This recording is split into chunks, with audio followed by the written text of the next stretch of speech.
Oi, turma do livro Dois Mundos Tão Meus, Luiz Sérgio e Irene Pacheco Machado, no capítulo 28, O Novo Mundo de Marcelo, na parte 2. Abracei-o e buscamos a sala de Antunes, que nos recebeu sorridente. Como vai, Luiz? E você, Marcelo? Mais consciente da nova vida? Senhor Antunes, sou um revoltado com a morte.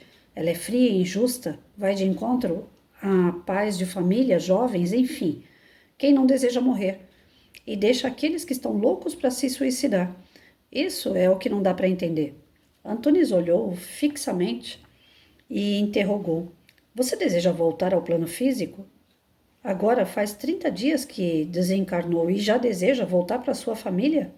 Posso? Sim, sua filha de 15 anos engravidou. Minha filha Sandrinha? Eu mato aquele moleque. Responda, Marcelo. Deseja? Se o desejar, vou providenciar seu regresso. Ele tem condição, amigo? Inquiria Antunes. Sim, apesar da sua revolta, foi um bom homem, caridoso, cumpridor dos seus deveres. Agora ficar aqui desse jeito, reclamando e revoltado, é que não pode. Posso levar Marcelo comigo? Antunes. Pode, se ele quiser. Mas antes, ele precisa receber o visto de trânsito. Deseja vir comigo, Marcelo? Antes gostaria de rever minha família. Consultei Antunes com o olhar e ele sacudiu a cabeça em consentimento. Pelo seu olhar compreendi sua preocupação com a tal visita. Despedimos-nos de Antunes e fomos até o departamento de pessoal fazer a ficha de trabalho de Marcelo. Só depois ele poderia circular pela colônia.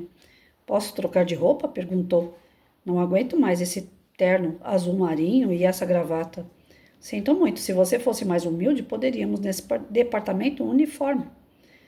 Pediríamos nesse departamento um uniforme dos operários de Jesus. Pensou um momento e retrucou. Que seja qualquer trapo, mas quero tirar essa roupa. Falei com Sebastiana do departamento pessoal e imediatamente foi providenciada uma vestimenta simples, apropriada ao trabalho que teríamos a fazer. E assim fomos passeando pelas alamedas daquela colônia de recuperação. Marcelo hoje não quer sair. Nervosíssimo. Queria perguntar-me quando chegaríamos até o seu lar. Fui falando sem parar sobre o valor da libertação do espírito após o desencarne. Marcelo, sem se conter, falou: Sérgio, quero voltar para casa. Preciso rever minha família, falar com ela. Não se esqueça, amigo, de que sua família não vai vê-lo nem ouvi-lo. Vou levá-lo, mas antes quero que me acompanhe até o Salão 40, onde ouviremos belas explanações. Embora relutante, acompanhou-nos. Lá chegando, irmã Eli e Jerônimo vieram nos receber. Sejam bem-vindos, irmãos. Novos trabalhos, Luiz? Não, apenas desejo levar o irmão até o segundo pavimento para que o conheça. Mas ele tem condição de acompanhá-lo? Não só tem, como precisa.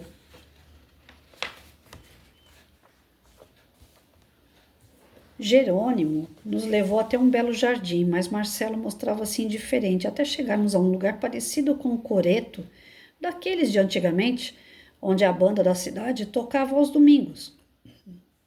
Jerônimo despediu-se de nós, depois de abrir a porta em frente da escada.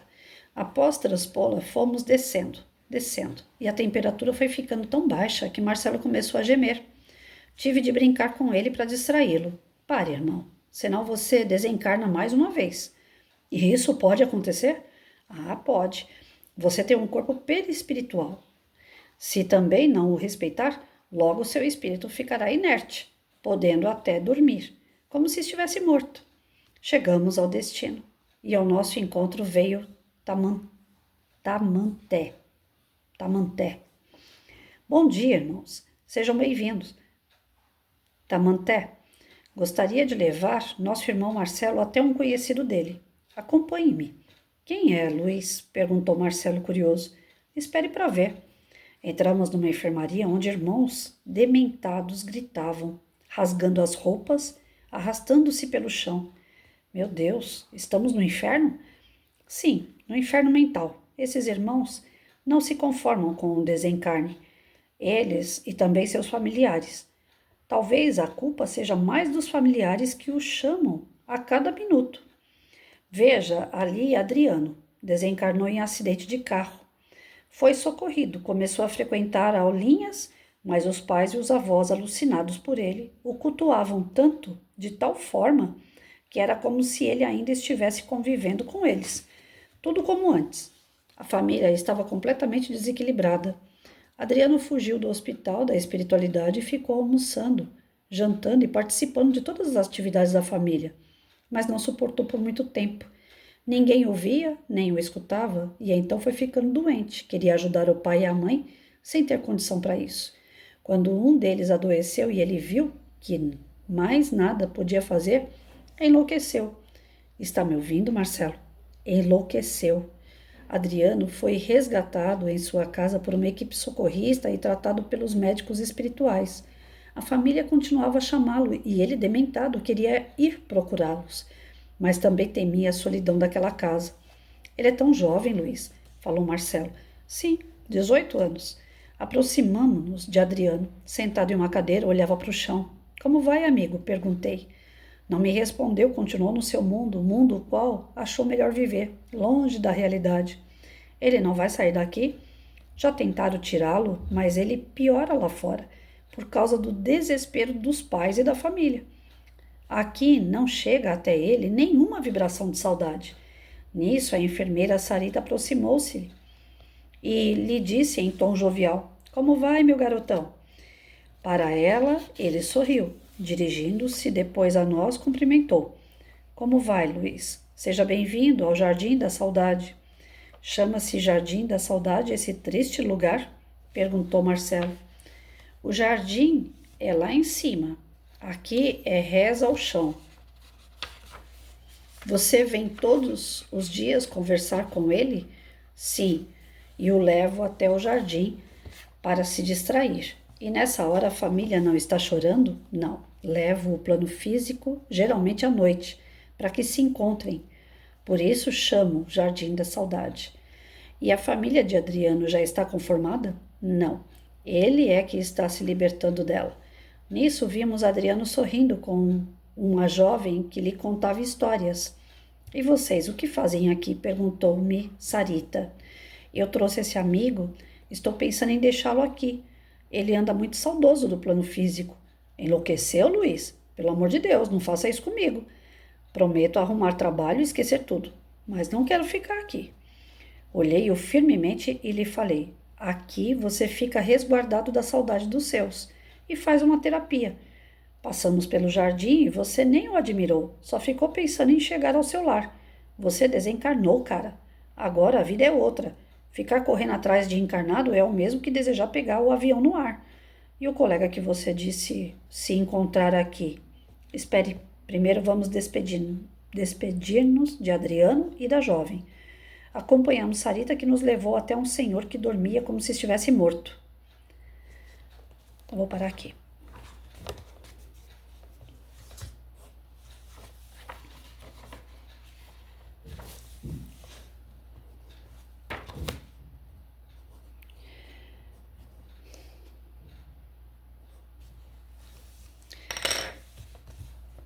Gente, nesse pedaço, né, nesse trecho, do texto, a gente percebe o quê? A família do Marcelo, na verdade, nem estava chamando ele. Ele é que queria voltar para a família a todo custo, certo? Mas tem casos que a família é que fica chamando quem desencarnou. Então, a gente, como no trabalho mediúnico, a gente aprende o seguinte: existe o obsessor desencarnado que vem obsediar o encarnado. Tem o obsessor que obsedia o desencarnado, os dois desencarnados. Existem obsessores de encarnado para encarnado e existe obsessão de encarnado para desencarnado. E esses obsessores nem sempre é aquela coisa do, nossa, é um espírito ruim, maligno. Não. Obsessão é quando você quer ter posse de alguém. E isso a gente tem, né? Não existe relacionamentos doentios, que uma pessoa quer controlar totalmente a outra. Não pode, a pessoa não pode andar de uma saia mais curta, não pode usar uma maquiagem que o marido, o namorado não deixa, não permite, porque tem ciúme exagerado. É uma obsessão, né? Então, todos os tipos de obsessores nós temos. Só que a gente não percebe isso porque a gente ainda tem aquela coisa do egoísmo, do orgulho, que traz pra gente como se isso fosse amor. Né? Ah, eu não tô obsediando quem desencarnou. Eu tenho saudade, só que essa saudade você fica chamando a pessoa o tempo todo. Essa saudade é obsessiva. Você não permite que o outro, não é que o outro vai descansar, né? Nós temos esse hábito pelas convicções religiosas, né, que nós já passamos, que eles falam assim, ah, morreu, vai descansar.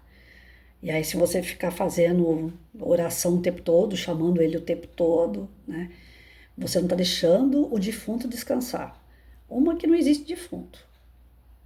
Ninguém morre. E a outra, que não vai lá para descansar. Chegou no plano espiritual, você vai ser geralmente atendido no pronto-socorro, você vai ser cuidado, você vai ser alimentado, porque você não sai daqui comendo de tudo, chega lá, você acha que, não vou ter mais fome. Chegar lá, você não vai ter fome, então você vai ser alimentado de sopa, de água, alguma coisa assim. De uma forma mais sutil. Não é da mesma forma grotesca que aqui na Terra, que aqui é carne, aqui é material, né? Depois que você for restabelecido, você vai ser esclarecido. Aí você vai estudar a sua situação, estudar a situação das pessoas com quem você conviveu, o que você acertou, o que você errou. E aí você vai ser preparado para um novo encarne, porque ninguém vai ficar lá no plano espiritual por muito tempo. Nós, né, que somos tão imperfeitos. Eu estou falando de espíritos ainda voltados nesse planeta de prova e expiação. Todos nós que estamos ligados à prova e expiação, nós vamos subir e descer o tempo todo, até a gente poder elevar espiritualmente e não precisar mais encarnar, estar na carne, né? Enquanto houver necessidade de estar na carne, é sempre dessa forma. Geralmente é assim que acontece. Mas isso precisa o espírito querer, ter merecimento e a família colaborar. Como é que a família colabora? Oração, fazer prece. Não tem outro caminho. E fazer prece não é prece decorada, não é prece, não precisa falar 200 vezes uma prece, mas que faça de coração uma única conversa com Deus. Senhor, olhe bem aquela pessoa para mim, proteja ela para mim. Aonde ela estiver, que o Senhor esteja de olho nela por mim. Porque tem muito disso, mães que perdem filhos, pais que perdem filhos, né, muito novos, na tenridade ou até na gestação. Os pais às vezes ficam naquela culpa. Eu perdi o primeiro bebê, eu fiquei muito culpada a princípio. Eu falei, gente, eu não consegui cuidar, eu não consegui proteger. Como que eu posso ter passado por uma gestação e não segurar o meu filho? Então, eu já era espírita, mas eu fiquei culpada por um bom tempo. Eu fiquei 1 ano de luto. Não foi um dia, uma semana, um mês. Eu fiquei 1 ano de luto. Até que veio uma comunicação dele, sem eu esperar, não fui eu que fui buscar essa comunicação, e ele falando, mãe, para de chorar, eu precisava de 3 meses só, e você me deu os 3 meses, você me protegeu os 3 meses, tá tudo certo. Eu era um espírito endurecido, era um espírito que precisava passar por aquela coisa de 3 meses, a senhora me deu. Agora a senhora segue sua vida, tá tudo certo. Então eu precisei dessa comunicação para que viesse esse alívio no meu coração. Por isso que eu falo, né, quando a gente entra na doutrina, eles dizem pra gente assim, o telefone toca de lá para cá. Não adianta você querer tocar o telefone daqui para lá. Ah, eu vou no centro espírita buscar uma comunicação. Tudo bem, algumas mães, algumas pessoas fazem isso, conseguem uma carta de conforto, mas corre um sério risco, né, de receber uma carta falsa. Porque o telefone geralmente toca de lá para cá. Se eu for numa casa espírita, fizer um tratamento espiritual, eu estou indo na casa espírita direto, aí sim, o espírito sabe que você está indo lá, ele te manda uma carta.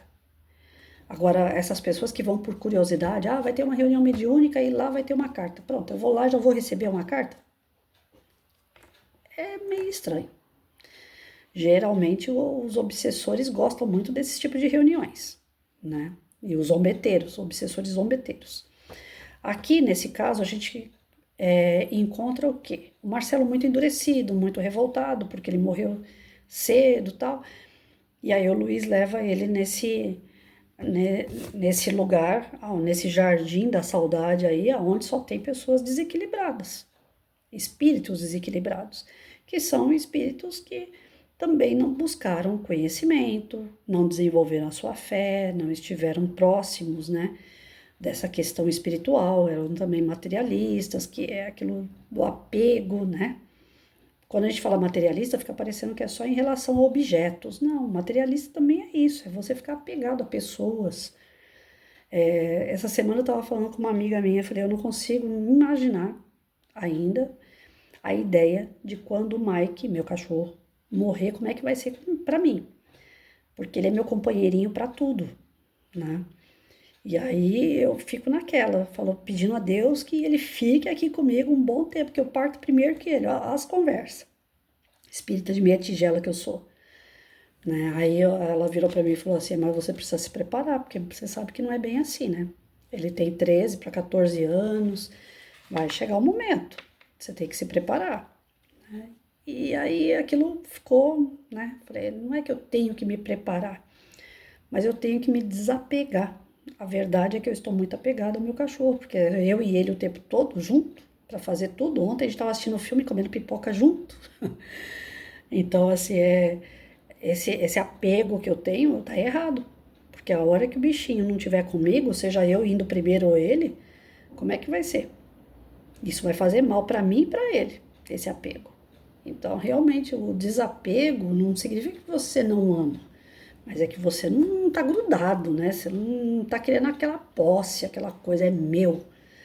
Isso é horrível entre pessoas e animais, entre pessoas e coisas. Nós não temos que ter essa coisa, é meu. Jesus dizia, quando falaram para ele assim, a sua família, né? Os seus pais estão aí na porta, ele estava numa reunião, e ele falou assim, a sua família está aí na porta. Aí Jesus respondeu assim, mas quem é minha família? Ele não estava desdenhando da família dele, mas ele estava dizendo bem claro que nós não podemos ser apegados a uma família, que a família é universal. Todos nós pertencemos à mesma família, que é a família universal. Então hoje a minha mãe de carne é Maria, meu pai de carne é o José, mas pode ser que numa outra vida eu fui mãe deles, eu fui namorada de um deles. A gente muda de papéis o tempo todo, então essa família consanguínea é apenas papéis, são apenas papéis que a gente está exercendo e que a gente não pode se apegar a isso.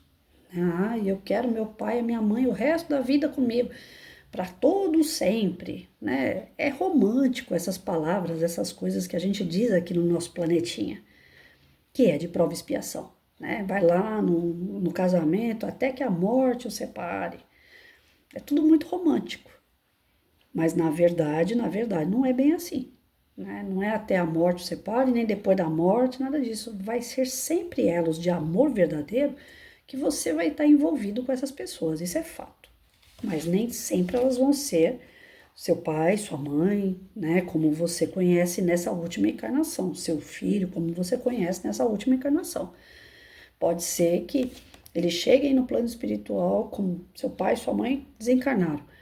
Cheguem lá, já tenha um novo projeto para eles já voltaram a encarnar. E você fica aqui ainda chorando, tal, pedindo para eles que eles olhem por você e eles nem estão mais no plano espiritual. Então, eu comecei a enxergar um pouco. Esse final de semana eu estava pensando muito sobre isso e eu comecei a enxergar a vida de uma forma muito dinâmica. Que nem é um exemplo bem tosco, mas está me ajudando a refletir sobre isso e tentar me desapegar em algumas coisas. O cachorro, por exemplo, ele dá cria, aí tem aquele período de amamentar. Quando desmama, o cachorro nem lembra mais quem é o seu pai e sua mãe. O instinto dele se deixar, um cachorrinho macho, por exemplo, ele vai lá para cima da mãe dele. Né? A hora que ela estiver no cio, ele desconhece que é mãe, ele não tem essa sensação de que, ah, não, na minha mãe eu não posso tocar. Por quê? Porque tem aqueles períodos do cachorro, né? É o período de ser filho e depois ele cresceu, aí ele tá solto. A vida dele dá continuidade. E eu da mãe também. Tanto é que muitos do que acontece com a vida de um cachorro é que a mãe vai para um lado, o pai vai para o outro, os filhos vão para outras casas e depois eles nunca mais se veem. E nem por isso eles deixam de continuar a vida. né? Aí eu estava assistindo um filme ontem que me fez refletir sobre isso também. O filme chama A Papisa Joana. Não sei se vocês já ouviram falar desse filme, eu nunca tinha ouvido falar. E ela sofre muito a princípio no filme, né? O pai dela era um selvagem. Então ele acreditava em Deus de uma forma rústica, que Deus era aquele Deus ainda que pune, que é vingativo e que tem que fazer tudo o que os homens querem. As mulheres tinham que ser extremamente submissa. Se a mulher não fizesse tudo o que o marido queria, ela era punida, ela apanhava do marido, ela era espancada pelo marido, os filhos também tinham que andar de acordo com o pai. O pai é o Deus da casa, né? E aí chega um dado momento que ela não aguenta ser espancada pelo pai porque ela sente a necessidade de conhecer mais sobre Deus. E ele teme que ela conheça sobre Deus e acabe tendo embates com ele, né? Porque ele é o Todo-Poderoso. Então ele não aceita que ninguém tenha o conhecimento que ele tem. E ele queria formar um filho dele para a parte religiosa, que ele era considerado um padre na vila dele, né? E aí ele queria o filho para substituir ele futuramente. Mas quem tinha o dom para isso era a menina. E a menina era proibida de entender as coisas de Deus. Aí ela, num dado momento, ela acaba enfrentando o pai e ele bate nela. E ela não aguenta aquela surra, ela pega e foge de casa. E aí o filme inteiro, ela não fala mais da mãe e do pai. Ela nem lembra mais de mãe e pai. Por onde ela vai fazendo coisas boas, ela vai ajudando pessoas, até chegar a ser papisa, né, que fala. É uma lenda. Eu fui procurar na internet para saber se isso realmente aconteceu 800 anos depois de Cristo, mas é uma lenda, não tem documento assim que prove a existência dessa mulher como papisa de verdade. Mas ainda que seja lenda, é um filme que me fez refletir sobre a questão da família. Depois que ela saiu do seio da família, ela não voltou mais lá. Ela não quis mais saber da família dela. E tá tudo certo, porque a vida dela continuou, a vida da família dela continuou, cada um desenvolvendo do jeito que pode, do jeito que dá. Ela buscou elevação espiritual, a família continua ali naquela vilinha daquele jeito lá, né? Então, assim, nós não podemos querer que filhos fiquem embaixo da nossa asa a vida inteira. E nós, como filhos, não podemos ficar na asa dos nossos pais a vida inteira, porque são papéis. Deu aquele tempo ali de cada um fazer o seu papel de pai, mãe, filho, família.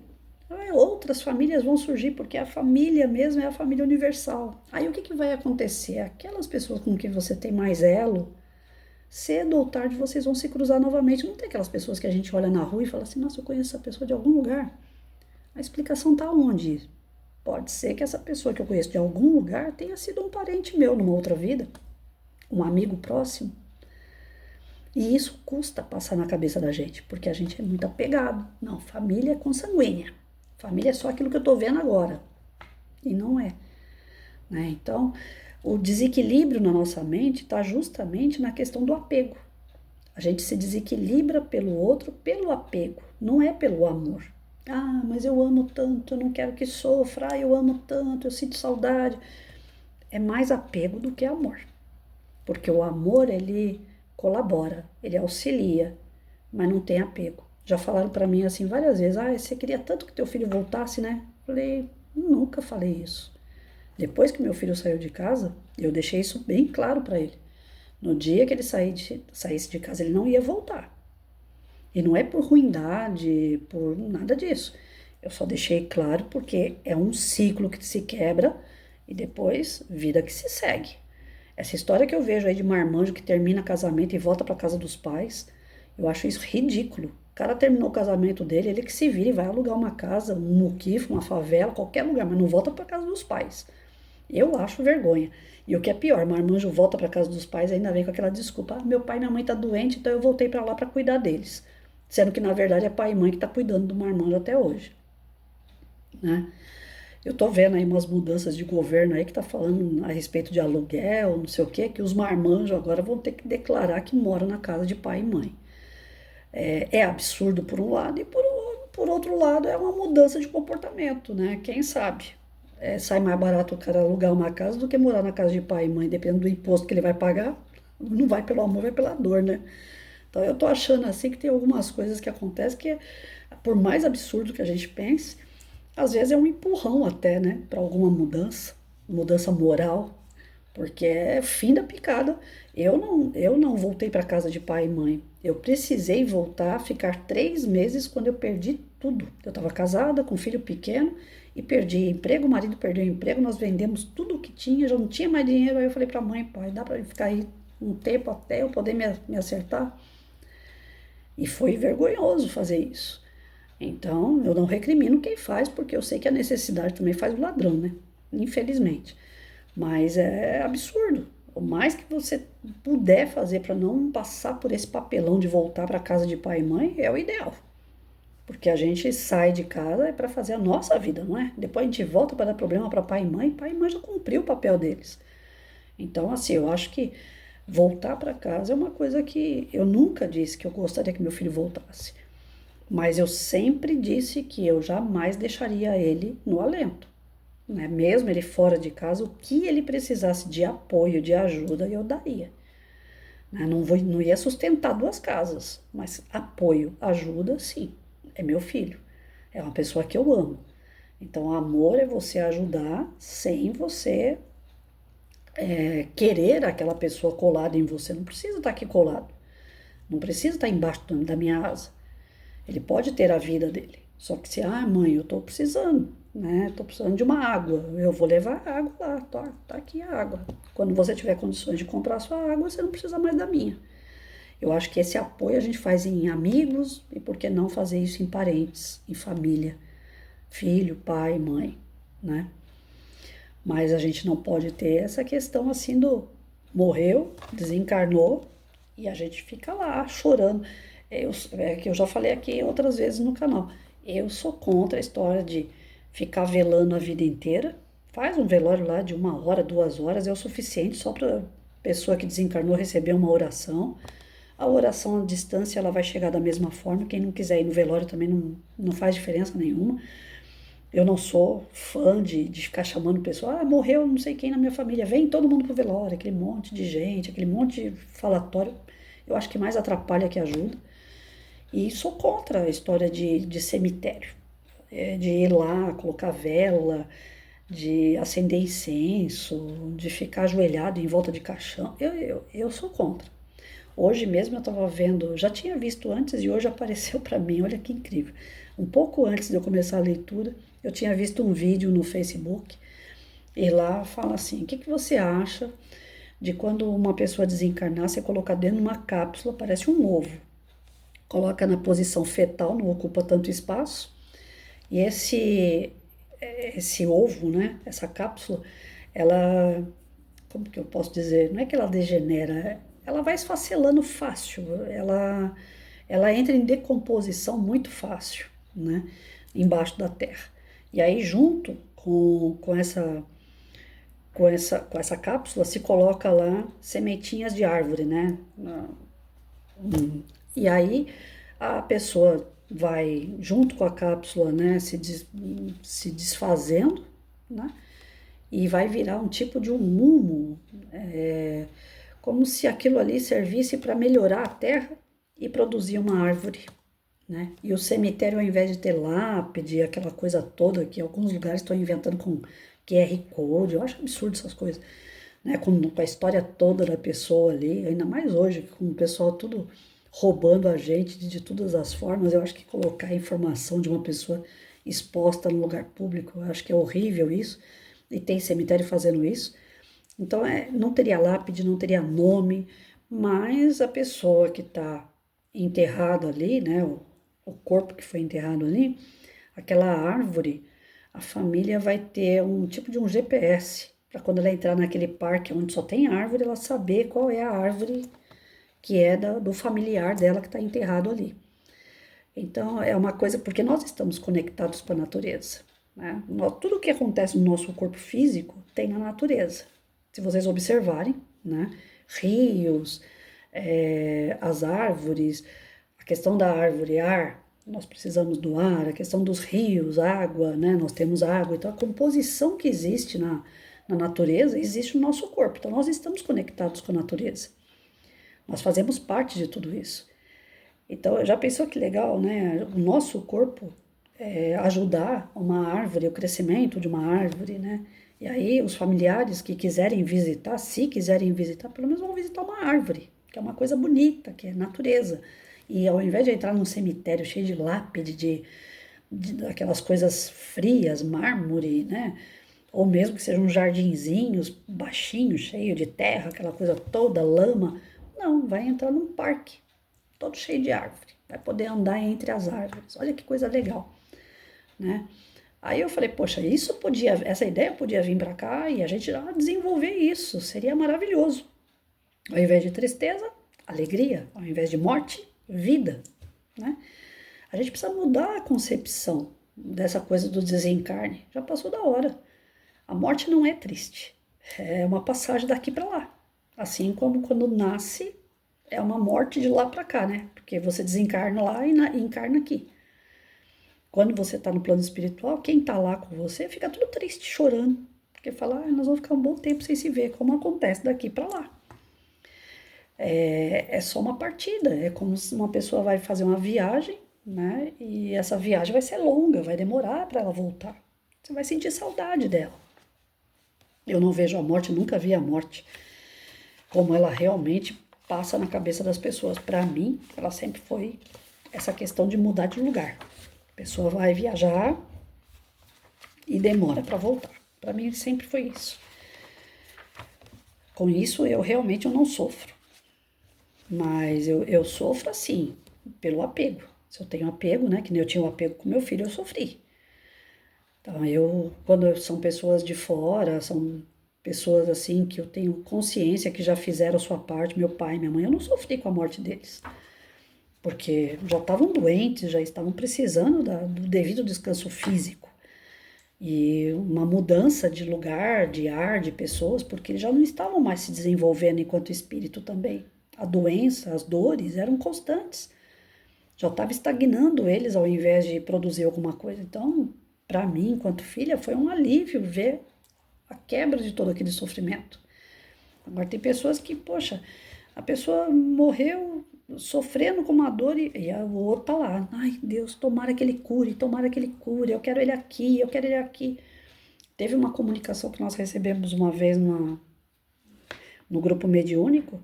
O espírito veio até nós e falou assim, em desdobramento, veio até nós e falou assim, vai lá e avisa minha filha para ela parar de pedir para eu ficar.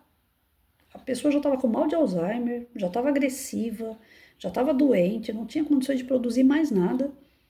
Já estava com acho que quase 90 anos, se eu não me engano. E a filha ficava, eu quero minha mãe aqui, eu quero minha mãe aqui. Poxa, gente, aí já não é mais amor, é apego mesmo. E aí o espírito chegar num centro espírita e falar assim, vai lá e avisa minha filha para ela parar de querer que eu fique aqui.